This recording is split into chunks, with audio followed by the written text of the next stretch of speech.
Well, good afternoon, everyone. My name is Brooke Butari, and I am the Executive Director of Alumni Relations at the American College of Financial Services. It is my pleasure to welcome you to this afternoon's Alumni Association Knowledge and Network event. Today's program is brought to you free by the American College of Financial Services Alumni Association and our event sponsor, One America, who we'd especially like to thank for their generous support. So without further ado, I am pleased to introduce the American College's Sally B. and William B. Wallace Chair in Philanthropy, Phil Cubeta, who will present today's webcast, The Melton Family Case, From Charitable Tools to Philanthropic Impact. Welcome, Phil. Well, thank you very much. And thank you very much, all of you who have attended. I was going through the invitation list and seeing who'd responded, and it's great to see so many old friends here. So welcome and thank you for being here. This is the Melton case. And let's see if I've got and this is you. Okay, so as you're thinking about who's in the audience and who's this directed to, this is the survey we did. We've got one accounting person, 1% of the total. We've got 4 community foundation people. We have 9 fundraisers, 3 attorneys, and the rest are financial advisors. That doesn't surprise me, given this is the American College, but this talk is really designed for all these professions. And the moral of it is we need each other if we're going to help people like the Meltons effectively. This was a survey that was done as to your level of experience. What percentage of time do you discuss philanthropy with clients? And you can see it goes from all, most, some, that's gray, to none, which is yellow. So 20% don't discuss it at all. How often, when you do discuss giving, do you focus on the tools as advisors in particular? All, blue, most, few, 70%, and none.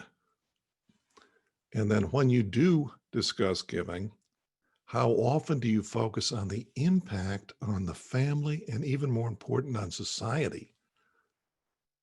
So again, you've got the all, most, few, and few in each of these cases is the most common answer. So I hope by the end of the presentation, you feel comfortable and confident in discussing charitable giving with more of your clients and donors.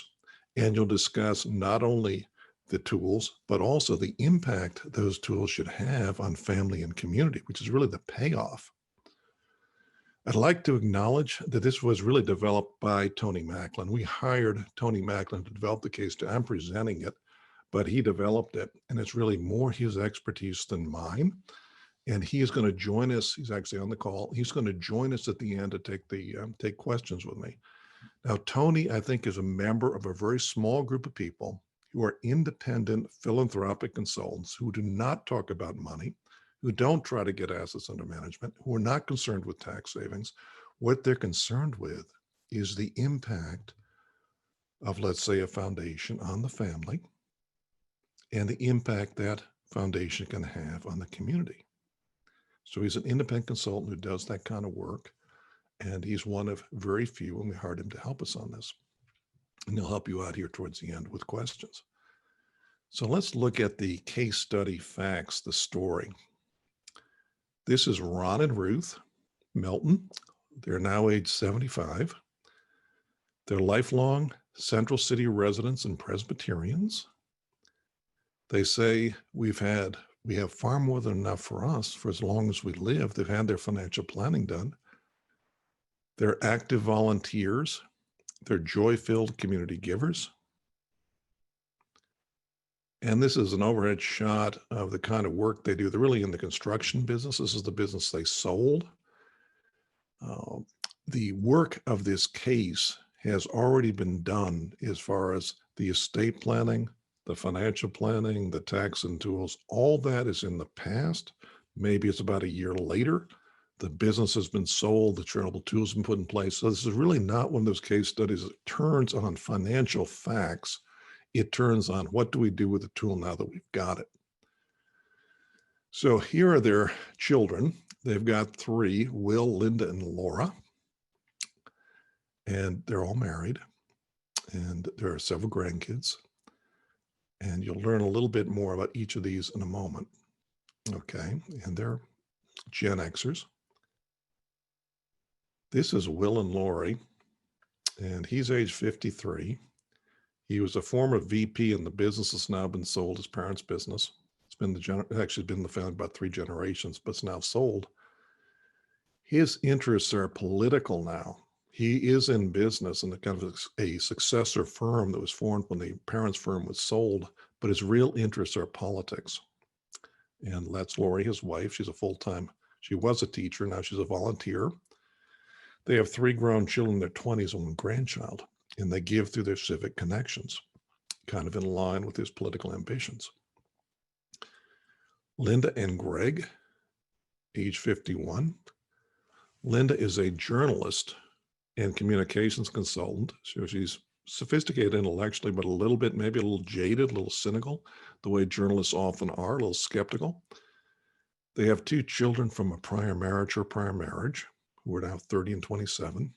And Greg, her husband, works with Will, the person you just saw, in his business.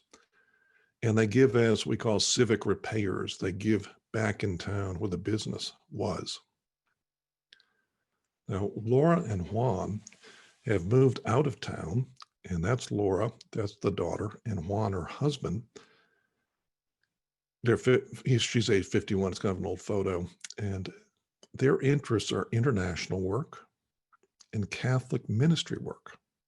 So they're Catholic, her parents are Presbyterian, her siblings are Presbyterian. He considers himself a faith-based financial advisor.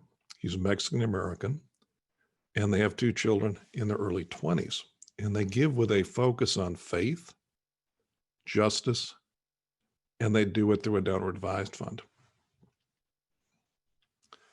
So here are their advisors. You have Ellie, where most of you would probably identify. She's a wealth advisor. She works with Ron and Ruth, the oldest generation, with their children, 3 of their children, Will and Lori, 2 of their children, and with Linda. She's the person who invests the money for the Melton Family Foundation, and she was the one who instigated getting it set up as part of the business exit strategy. And she thinks of herself as providing a very high level of service to her clients, and she aspires to provide a level that will compete with private banks and family offices. Oliver is a financial advisor who works with Will and Lori's 3 kids. So he doesn't work with the older generation. He works with the next generation, 2 generations down, the 3 children, grandparents of the founders. That's Andrew. He is the attorney for Ron and Ruth, the oldest generation, and also for Will and Lori. He's tight with Will, the political guy's family. He set up the Melton Family Foundation. He actually did the paperwork and filed the papers for that. Then Edward, who's a semi-retired CPA, and he was the CPA for the family business, and he helped smooth the transition and did some of the tax work.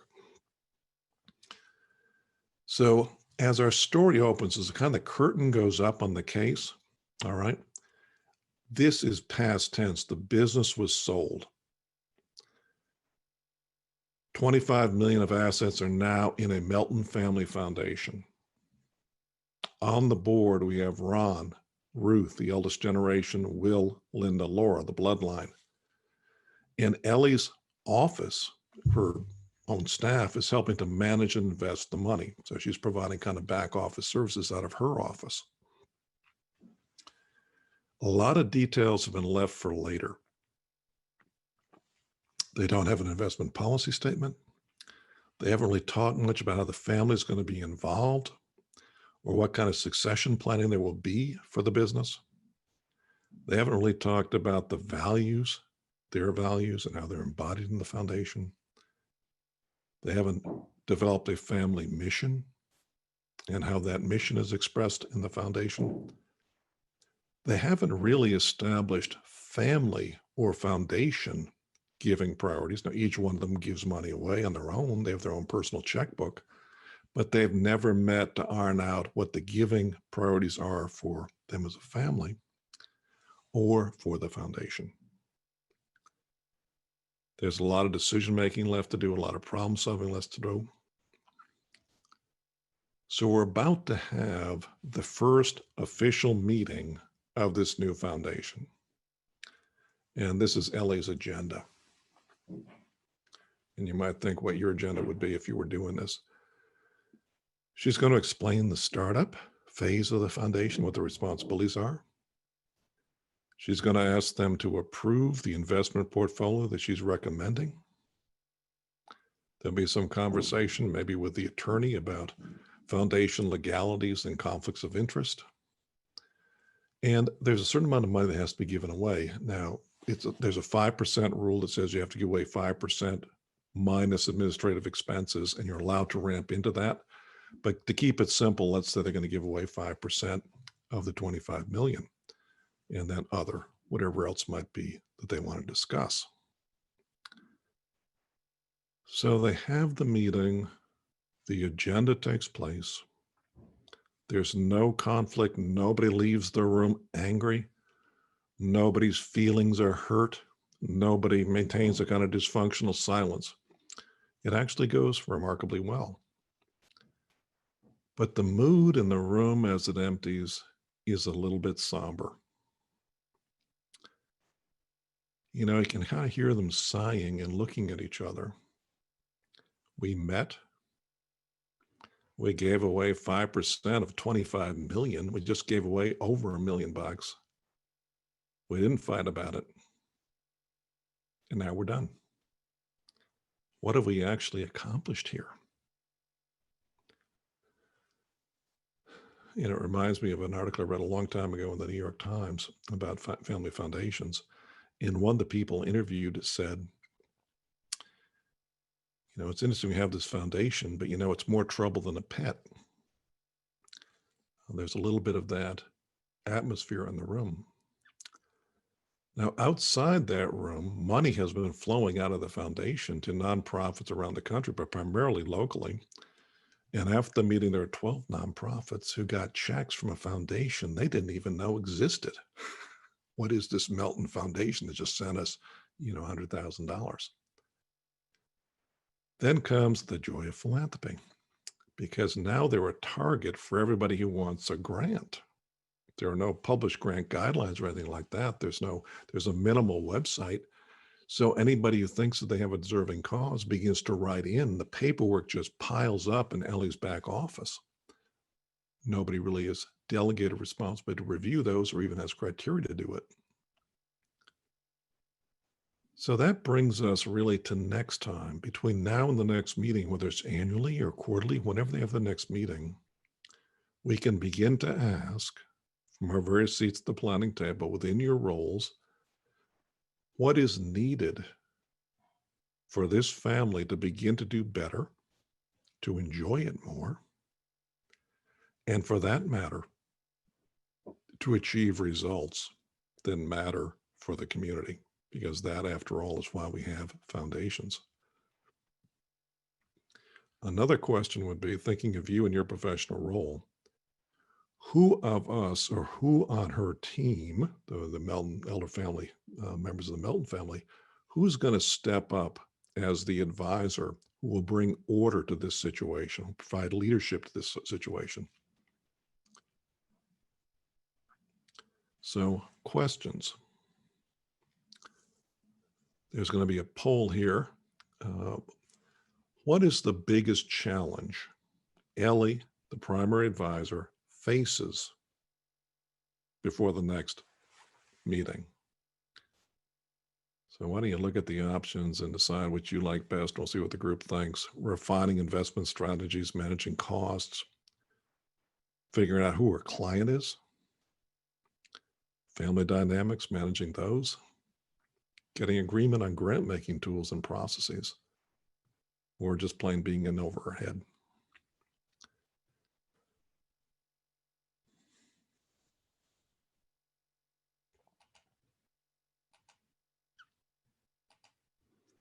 I'll give you a minute and then we can look at the results.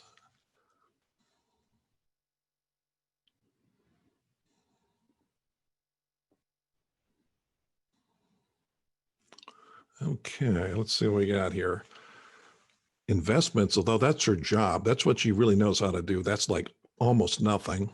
Managing costs, almost nothing. Discerning who her client is. Now that's interesting because we have a lot of family members. Who's she working for? Is she working for the person paying her bill, which is probably Ron Melton, the oldest guy, or is she working for the family as a whole? And how do you represent an entire family? Then managing family dynamics. Yeah, because they have not really been brought together to have a good conversation what they're trying to accomplish. That's 44% of you. Getting agreement. This is a good group. I mean, given how few of you actually do this work professionally, these are smart answers. Getting agreement on grant making goals and processes. And then some of you would say, yeah, you know something, she's just really out of her depth. And I've done this talk before for NAEPC, National Association of State Planners and Council. And I remember the survey was about the same. And as here, most people didn't pick over her head, but there may be a sense in which she is, and maybe as we go along, we'll begin to feel like she maybe is out of her depth a little bit. But I would agree with you that managing the family dynamics in grant making are critical here. So this chart comes from the Philanthropic Initiative, and I'm using it with their permission. It's kind of their stock and trade. They do consulting with families like the Meltons as they, as Tony Macklin does too, as they get more involved in being more strategic in their giving, okay, as they begin to awaken, you might say, as philanthropists. And these are the steps they see. And the question I'm asking you is, we could do it for every family member, but let's take the oldest generation, Ron and Ruth, who set the thing up. Where are they on this curve? Becoming a donor?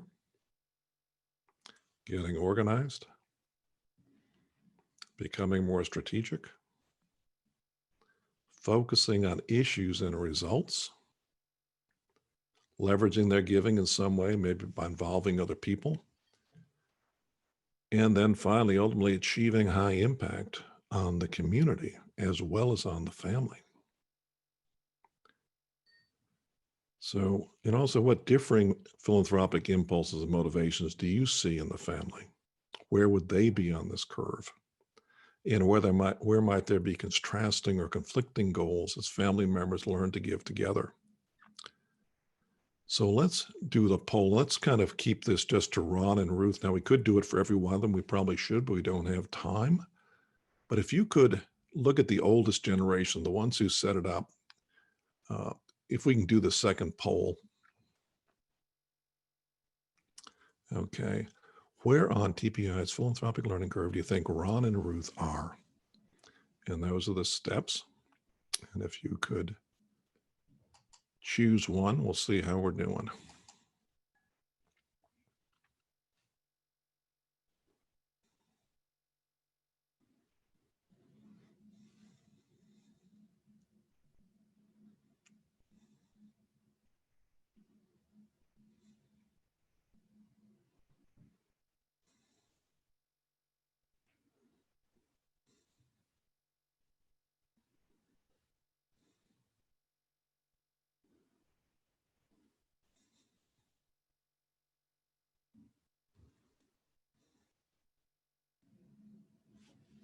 Okay. 5% say becoming a donor. They are they are probably donors up to a point of giving away some money as all their lives. Getting organized. Yep. Becoming more strategic. So that really seems to be the zone. They begin to get organized. Maybe they're becoming more strategic, or maybe they should be. Most of you don't see them particularly focused on issues and results yet. They're not doing much of leveraging and collaborating, most of you say, and they have yet to achieve high impact. But it's kind of a dispersion here among your results. And I think probably the Philanthropic Initiative people would say they're pretty low, meaning they need more help.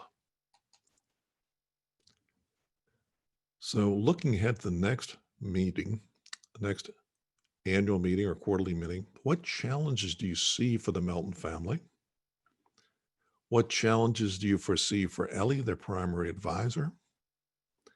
And what easy wins would help the family grow in their work together? Now, I'm not going to give you a poll question. If this was a workshop and we had a chance to take enough time, we kind of do breakout tables and you could discuss this. But you might just reflect for a moment, and then we'll look at what other people have said, not a survey of this group, but surveys of other groups that Tony and I did. What challenges do you see? What challenges do you see for Ellie, the advisor? And what would be the low-hanging fruit or the easy wins to help the family grow in this kind of work together?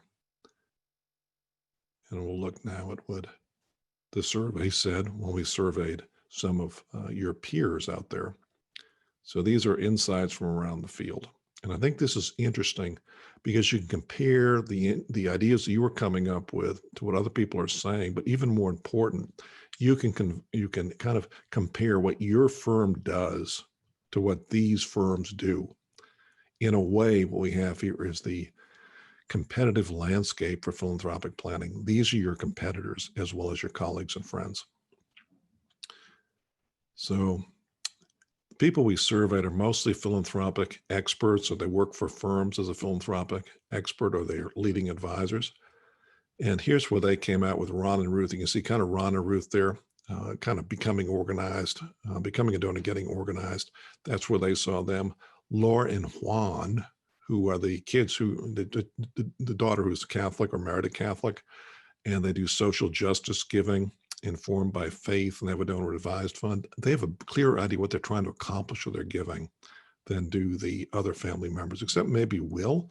Now, Will is becoming a donor, but he does have a clear goal. He wants to get elected. So you could say he has a philanthropic goal in that sense, but he hasn't really thought about how his giving is going to achieve that. Now, here we have Dr. Stephen Myers, who runs a consulting firm, but he was a long-term fundraiser for a nonprofit and a kind of a wise man. Wrote a book called Personalized Philanthropy, Crashed the Fundraising Matrix. Very creative guy. And what he said is, I'm not sure Ron and Ruth or any of their family folk are actually on the learning curve at all, except in the most fundamental way that when a mountain climber approaches the highest peak, they might begin by setting up a base camp. He thinks visually, he's an artist. And here was the image he gave us. You know, the family, he says, are really at the bottom of the trail, setting up a campsite in the hopes of scaling this mountain. He says the philanthropic journey isn't linear. The way the philanthropic learning curve portrays it, it's both a more strategic and yet a more meandering climb up the summit. There are a lot of switchbacks along the way. I think there's an awful lot of wisdom in that. Now, this is Bruce Dabowski. He is an attorney. He ran a nonprofit. He then has gotten into philanthropic consulting for families like the Melton. He does not manage money. He doesn't do tax work. He doesn't do financial planning. He just works on families like this who bring him in when they realize they're kind of confused about how to proceed with a foundation once they have it, or a big donor advised fund. And he's made a comment to me that I really, really like, and it hit me hard, and I've thought about a lot since then. Family philanthropy. 2 words, family and philanthropy. He says some families, it's all about family. They never get past the family dynamics piece. Others, they get past that, and it's mostly about philanthropic impact on a cause. I thought that was fascinating. And he says it's best if these 2 things align: the family dynamics, the family goals, and social impact. Here's Tony, who's on the call with us. And I asked him about this because I was so interested. I kind of teach strategic giving. It's one of the things in my program, CAP. And Tony really gave an interesting comment. He said, basically to me, you may teach it, but they don't do it. He says no more than 20% of the families he works with, and he works with a lot of them and some of the best, where big donor advised fund holders actually are, he said, oriented to getting impact strategically. to theories of social change or getting measurable results. They may talk a good game, but in reality, family philanthropy, in his experience, is mostly about the family. Tony says most family foundations are actually extensions of the family checkbook or checkbooks. Most are created since 1990. They're not these big old foundations you hear about. 70%, most of them have assets under 10 million. So even as in some ways as small as the Melton Foundation is in comparison to Rockefeller and places like that, it's in the, maybe the 80th percentile. It says likewise, larger DAFs tend to be just an extension of the family checkbook. They don't think more strategically just because they have a foundation or a big DAF, although maybe they should. Now, this is Kit McNee. She's a financial advisor with Morgan Stanley. She's also a board member. It's how I got to know her at the National Association of Estate Planners and Counsels. Got a sophisticated practice. And she points out that she'd like to remain the most trusted advisor or the person of first contact, the first responder, the coordinator for the Melton Family Foundation. She wants to retain control. But if the assets are above a certain benchmark in her firm, 10 million, she could work with her dedicated internal resources. So what that says to you is that firm has staffed up around philanthropy, just as we have advanced planning consultants sometimes in the life insurance world. So likewise, they have specialists in philanthropy they can bring into a case like this to help, not with the tax and tools stuff or the financial stuff, but with the family dynamics and the impact, social impact. That's Kit. Beth Renner, this is, I think, interesting. To me, it's interesting because we've trained so many people from Wells Fargo. They have an entire division, under Beth Renner, of chartered advisors in philanthropy. They asked them to get the credential. She's a managing director and national director of philanthropic services. They've got extensive resources in their zones and in their home office.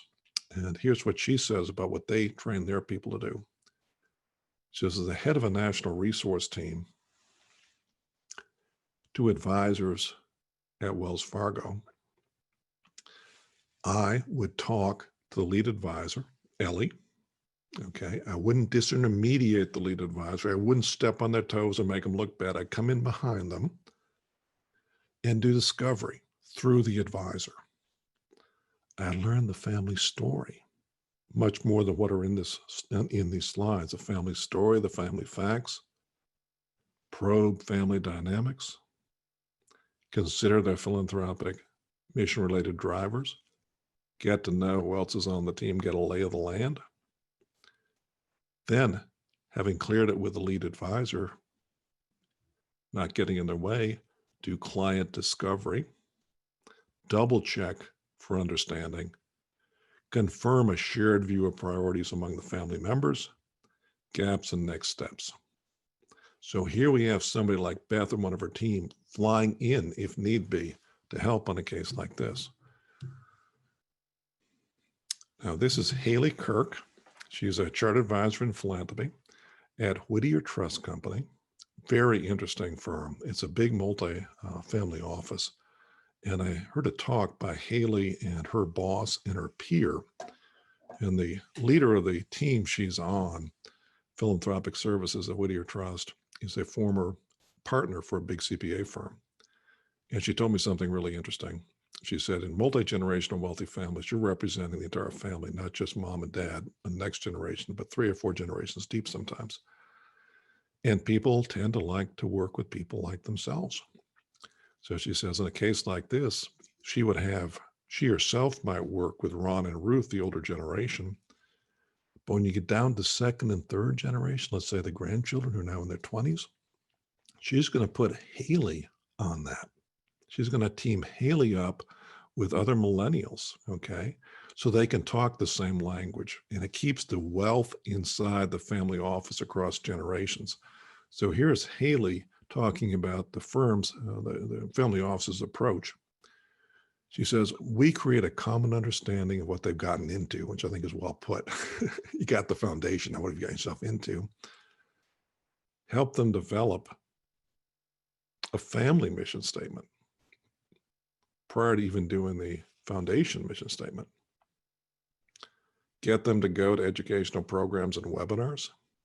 For example, with Exponent Philanthropy, which works with organizations like this, nonprofits, foundations like this. Get involved with what are called regional associations of grant makers. In other words, are other people who have foundations somewhere within 50 miles of their house. They should get to know them.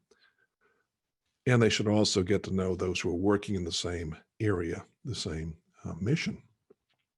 And they would implement a program for good governance of the foundation. So it's not as informal and, it's not yet really chaotic, but it could devolve into chaos. This team is from UBS, okay? And I've had a chance to actually do some presenting for them and got to meet some of their advisors. And they're working with quite high levels of worth. Let's say families with $100 million of investable assets or $50 million. So this is pretty much top of the line before you begin to hit the family office level with hundreds of millions or billions. So these are 3 members of their team. And here's what they would do. Focus on the family history of giving and shared values. Help them appreciate each individual family member's contribution to the family story. Okay, each individual as a human being, and also the collective story that includes all of them. So they're all Meltons, but they're all Meltons with a difference, as you are in your family. So understand what it means to be a Melton, understand what it means to be an individual.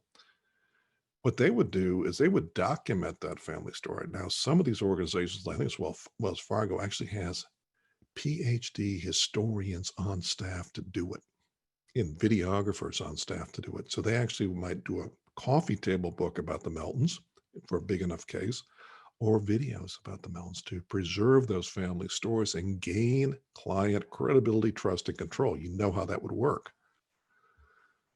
Or maybe set up an album of letters and memorials to what they've done in the past.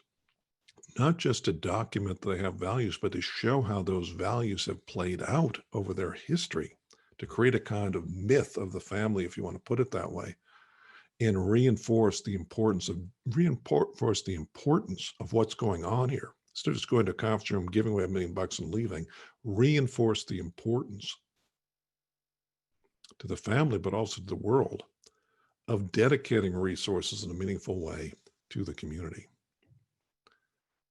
They go on to say that they would document past giving by family members and look for shared interests, look at their giving history of each individual, and they might consider bucketing the grants, dedicating a percentage to the town in which the Melton family had their business, giving back to the community, but not all of it, maybe a bucket, fill a bucket, maybe a third, a half, 20%, whatever they agree on, to honor historical commitments that the families had for generations. Then look for shared issues they all might want to contribute to. And then also probably work for, maybe there needs to be a bucket for each branch of the family. We don't know that. And then to work with the youngest generation, this in some ways could be the most fun, to work with the youngest kids on learning philanthropy and learning how to work together, even if some of them don't live in the same town. So you begin to carry on a family tradition. Now, this is Jennie Zienczek. She's with the Pittsburgh Community Foundation. She has organized and run CAP study groups for about 10 years. She helped Tony and I pull this together. She was one of the minds behind it. Made very, very thoughtful comments all the way through. And here's some of what she said. And the point I would make here is, this is Jennie and is the Pittsburgh Foundation. But most of you are within 25 miles of a community foundation. A community foundation can be a resource for you. They're not competitors. If you're an advisor, they're a resource for you and your donors. And she says, this is where trusted advisors specializing in philanthropy serve as a co-pilot, asking questions, starting conversations, and creating a safe, shared space, voice, and vision so the family can start to tackle some of the basics. Now, Jennie's background, besides being a CAP, she's an MFT. She has a master's in basically family psychology. Okay. So she is used to difficult family situations, much harsher than the Melton case, where the dynamics are much worse. But she's proceeding very carefully to say, let's create a safe space where they can air their differences. And she's alert to the possibilities here. One of the seeds that's planted in this case study is you've got Juan, who married a Presbyterian, and she had to convert to Catholicism in order to marry him. Now they're Catholics and they're raising their grandkids Catholic, but in a predominantly Presbyterian family, there doesn't appear to be a lot of issues here, but she senses the fact that there might be. So she says, we want to get out ahead of potential faith differences. Are there certain charities they might give to around faith, which are interdenominational, where both Catholics and Presbyterians would feel comfortable devoting charitable dollars? What she would do is she would go around in the circle, interviewing each member of the family separately to establish trust, learn hopes, fears, and goals, get insights into family dynamics. She would then come back and share those interests with you as the advisor. She'd be kind of operating as your point person, and then she'd bring the family together. You could be listening in or not, but you'd be handling that as somebody really trained to do it. These two are independent financial consultants. They're CAPs. And they have a process that's quite similar. That establish early understanding that the family's wealth, philanthropy, and legacy are more than money.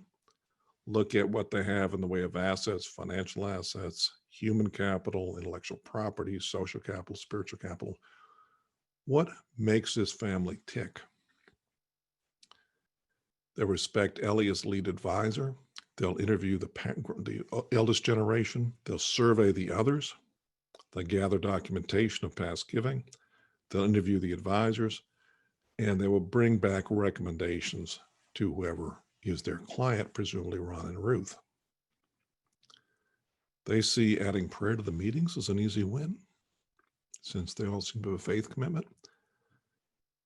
Teaching them storytelling about what they've done in the past and can do now or do in the future. Create a capital map of what skills and knowledge each family member brings to make the best use of them in the foundation. Maybe have an intergenerational research team with the younger kids to learn the family story, investigate grant making, make recommendations. And they serve as a coach and guide to you. What they're really saying here is, we're not here to get in your way or take a client from you. We're here to be a resource for you to be part of the team. Now, this is Vicki Wilson, who runs a nonprofit, and we asked her, how would the giving from the foundation change now they have a foundation as opposed to just a company or an individual checkbook? How does this affect nonprofits? And she says the foundation's philanthropic process is going to change the way they give. In addition to a cordial relationships, donors are now going to want program information, financial reporting, strategic planning and accountability. They're going to want a lot more from us than somebody just writes us a check. As they become more strategic going up that learning curve, they're going to push the nonprofits harder. Just as a nonprofit, I have to be prepared to work with donors who are better informed, more experienced, more focused, and want measurable impact. They're going to want more access, and they may want to be able to connect as a volunteer, connect as a trustee, or become an advisor to us. So I gave this talk with Tony and Jennie, two advisors in philanthropy. And this is a comment. They're building the plane while they're flying it. And they don't have the right blueprints or qualified pilot. Some person said, Ellie's overstepping her role.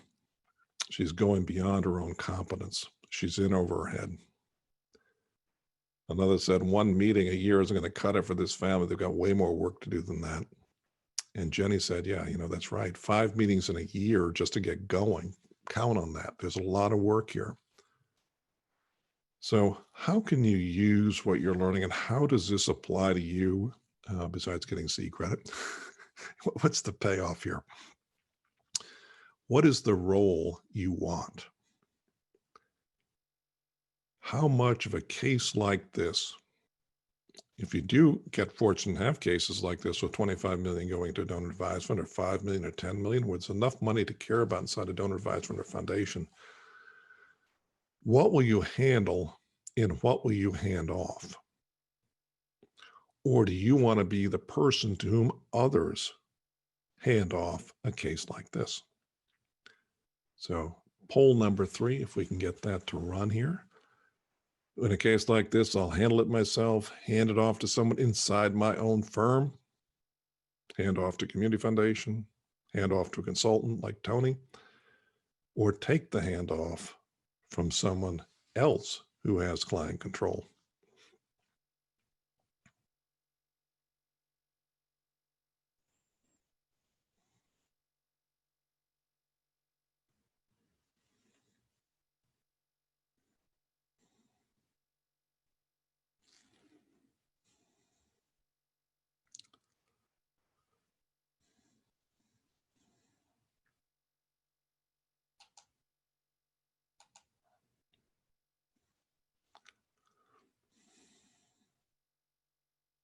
Okay.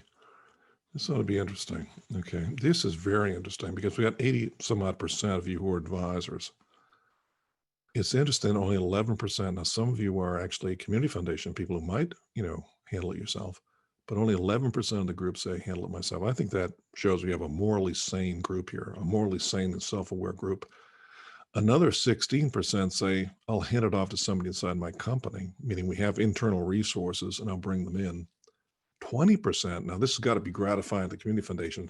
We've got like 4 or 5% community foundation people, but 20% say they will involve their local community foundation.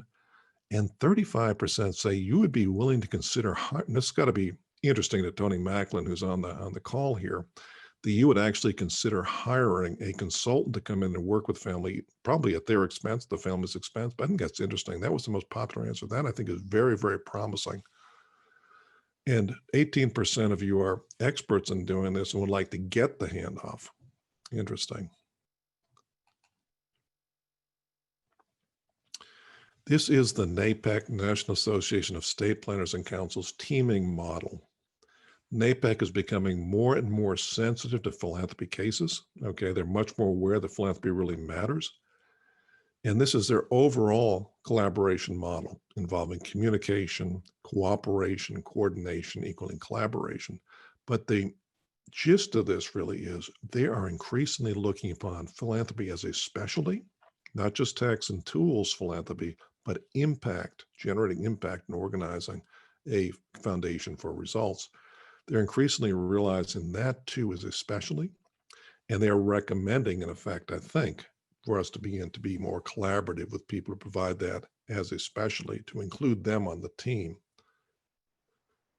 So you might think, I mean, as I've worked on this, I feel like, you're sitting at the planning table, you have somebody to the left, somebody to the right, and we're really working at the intersection of different skill sets. Every day on a case like this, you're at the intersection of different skill sets. So I would say personally, if I were asked, that I work at the intersection of traditional financial planning, estate planning, and nonprofit gift planning or fundraising. That's kind of where I am in terms of the CAP program. Tony Macklin says, I work at the intersection of meaningful giving and community results. Jennie Zainchek says, I work at the intersection of family dynamics and significant gifts. Now, we would all of us agree we'd work at the intersection of all of these, but the emphasis is different. So I would ask you, how do you define your role? Do you define your role as a kind of a specialist who really goes deep into an issue area? I mean, you really know your stuff in tax, finance, law, whatever it might be. But do you also work laterally with other specialists outside the financial trades? So what are you working at the intersection of when you do philanthropic work? Or are you working at the intersection of things? So for those of you who are financial, tax, and legal advisors, most of you are, we talked about the philanthropic journey, but in reality, most of us are really prior to the first step. We help people build the company. We help them build wealth. We have Ron and Ruth when they're 25 and then 35, 45. They spend a lifetime building the estate.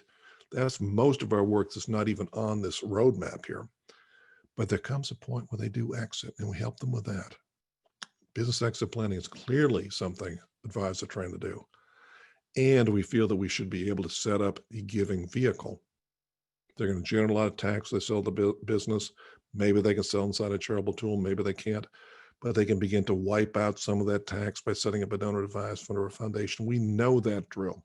We are trained in that drill, setting up the vehicle. But once you have a vehicle, you got to go somewhere with it.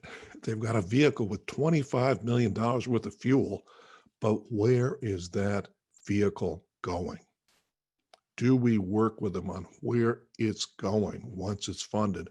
And historically, most of us have not. Now, this talk demonstrates by surveying the field that more and more you've got to get into it, whether you want to or not, because your competitors are getting into it.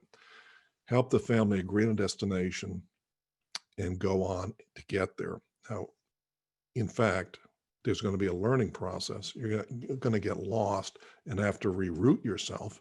The family, well, they're not going to hit philanthropic impact right away. There's going to be a learning curve. And that's the philanthropic learning curve is kind of between step 3 and step 4.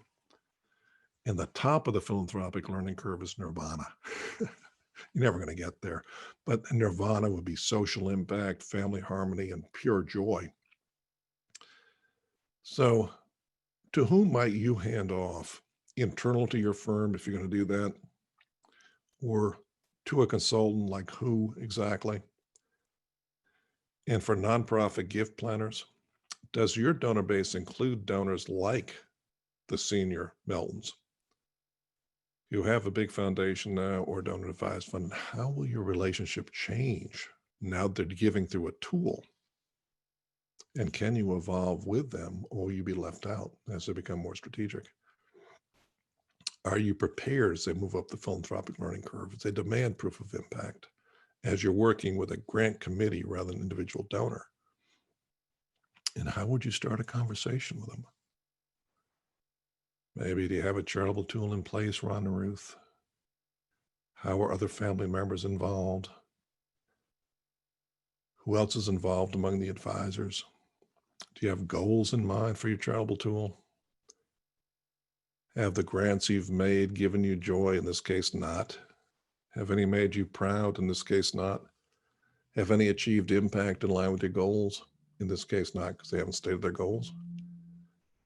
With all you just said in mind, could I show you a gift opportunity that can achieve the goals you mentioned? So we might, even as a donor, as a nonprofit rather, dovetail with the foundation, help them be more strategic in the way they give to us and through us. For community foundations, I think clearly the advisors have said they need you. You've got to be gratified by the survey. Some advisors do have internal resources, but many don't. And even those that do, there's usually a bar, 10 million, 25, 50 million, and not all clients fit that bar, and not all advisors want to send their clients to the home office. Trust me on that. They do not want to send their advisors out, the best clients out of town. They don't want to imply they've lost control. They want somebody who's responsive to them, who's on their team. Sometimes the home office is perceived to be, and sometimes the home office is perceived not to be. So there's tremendous opportunity for you to work with advisors who don't have internal resources, and even some of them who do. How could you wake them up? You could present at their conferences. You could present inside the firm in their conference room about what you do. You could do joint events. You could meet for lunch. Show them what you do by having them tour your office. So in conclusion, as you leave our little drama, do you have questions or comments? And we have Tony Macklin joining us. And I really look forward to anything you're willing to share. Please don't let us leave without there actually being a conversation. It would be kind of lonely if that happens. Because that's just how we learn. You saw the presentation was really built from other people's comments going along. So it doesn't have to be a question. It could be a comment or an observation. Jay Garnier, I would like to receive a recording and copy of the slide deck. Well, that's wonderful. Okay. We do the we can work with that. Yep. Yeah. Yeah, all of the American colleges webcasts are recorded, and we do store them on the website. Another person, Tiffany King, she chimed in and said, we are using this technique with deferred comp payouts. So that, oh gosh, now they're coming in fast and furious, Phil. It just takes a little while to break the ice. These are not shy people. Sure. Bradley Duty, what is the average threshold for folks to set a foundation? I'm going to turn that over to Tony if he's available. Oh, Tony, he's chiming in the chat here. Let me open up all these windows here. So Tony chimed in and said, one other theme from all the advisors that they talked to was philanthropic families really value learning from other philanthropic families, which is so true. Those conversations. Mm-hmm.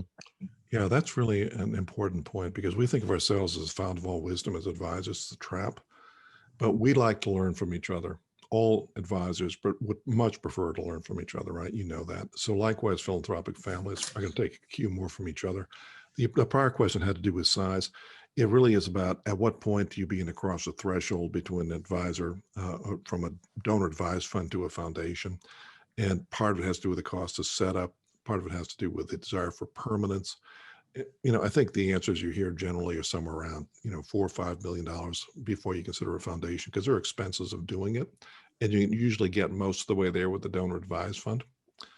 Donor advised funds are permanent, are not permanent. Foundations are. And there's more legal work in setting up a foundation. But there are places where you can go, like Foundation Source, to get a foundation set up pretty inexpensively. But I think if it's going to be $500,000 or something like that, you'd almost certainly do a donor advised fund. Donor advised fund. Yeah. Tony chimed in and said that the minimum can be very little if the foundation is a placeholder for legacy planning. So $2 million plus for kitchen table and back off service providers. Usually $5 million or more is cost effective, which is exactly what you just said. Tony's just being courteous. I mean, right. If only we could have him chime in here. Yeah, I don't know if his mic is live, whether you can make his mic live, but if not, I don't know if we could do that. If you can't, you can just keep chiming. I really appreciate it.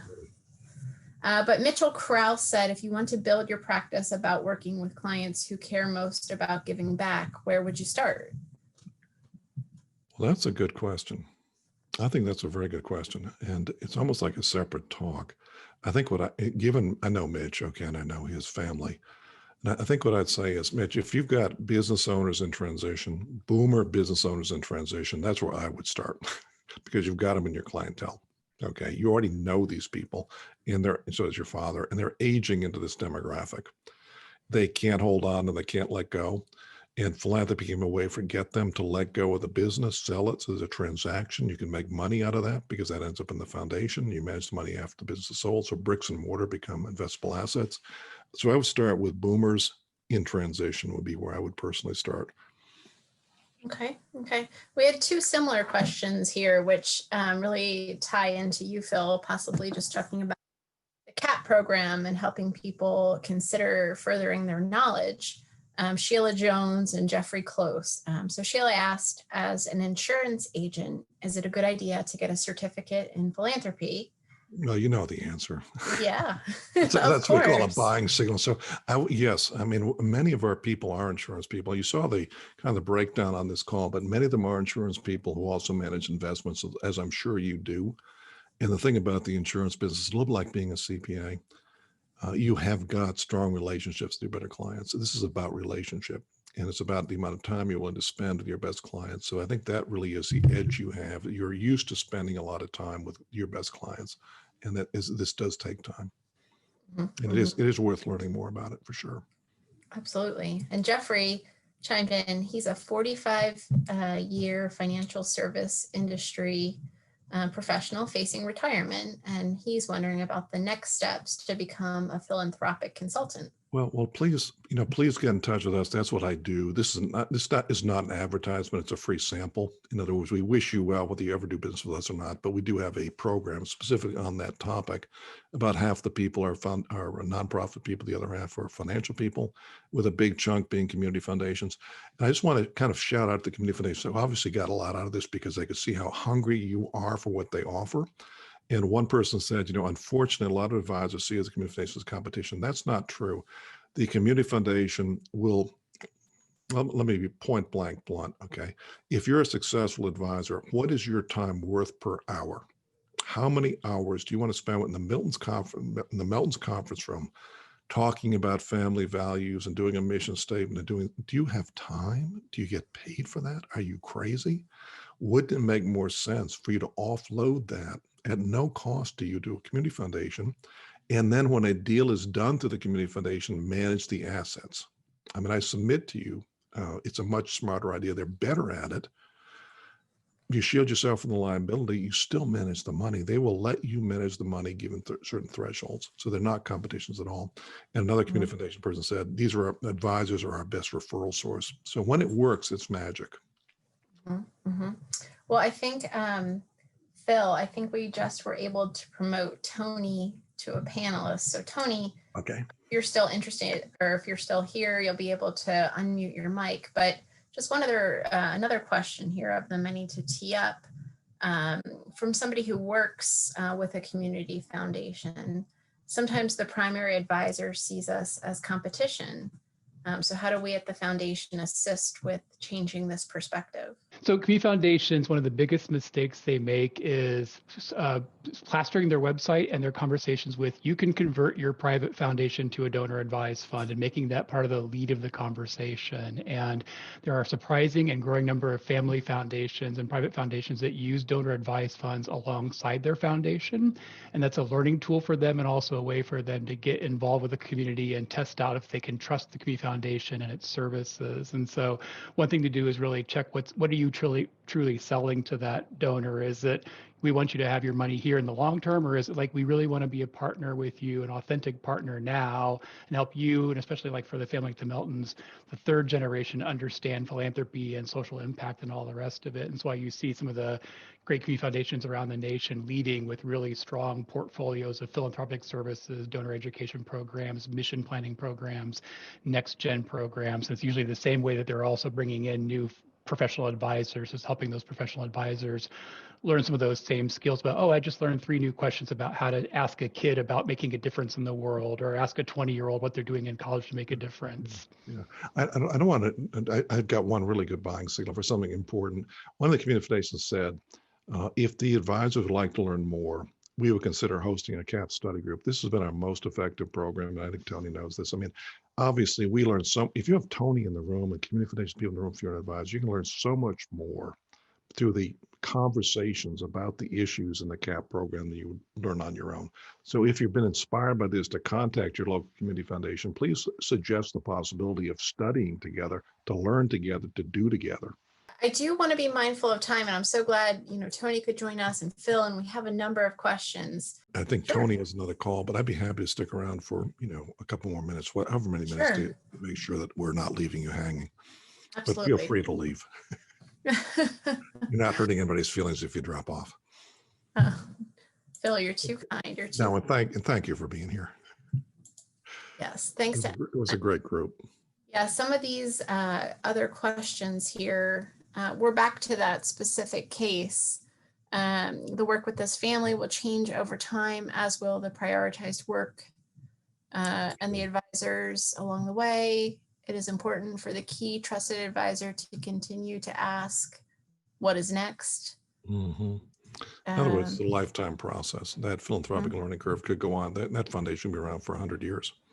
And another follow-up was recommendations for tiering the process and its level of effort and intensity. How do you balance the dollar size and the family desire to figure out the appropriate process to ensure that the level of service they want and need? I think you're raising one of the most important issues, which is really the business model that supports this. Okay. In other words, do you know enough to do it? But then beyond it, do you get paid to do it? and there's somebody else who does it better, and should you bring them in? I think that really is where you want to land on that. I think you want to know how to do enough of it so you can delegate it appropriately in many cases. And it's kind of a brutal thing to say, but think about an advisor.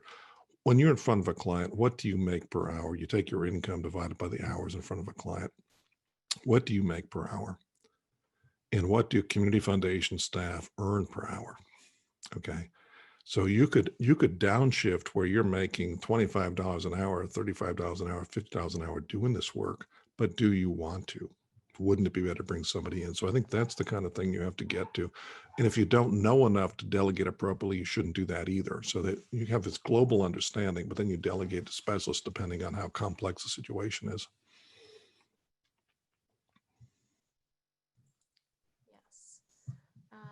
And Kevin Baldwin, said, great job. Kevin Baldwin, our former Alumni Association president. He has several not-for-profits who are moving from part-time fundraisers to full-time charitable planners. Any advice I can give these organizations in making this transition? Yeah. Well, I think, Kevin, you're a wonderful role model for them. I think it becomes more like advisory work and less like solicitation. So the first thing is about relationship and good questions and good discovery agreement. All those things you do really well as an advisor and work with upper income clients and wealthy clients. The second piece, though, would be don't forget who you work for. And that's tricky because they're really there to solicit money for their nonprofit.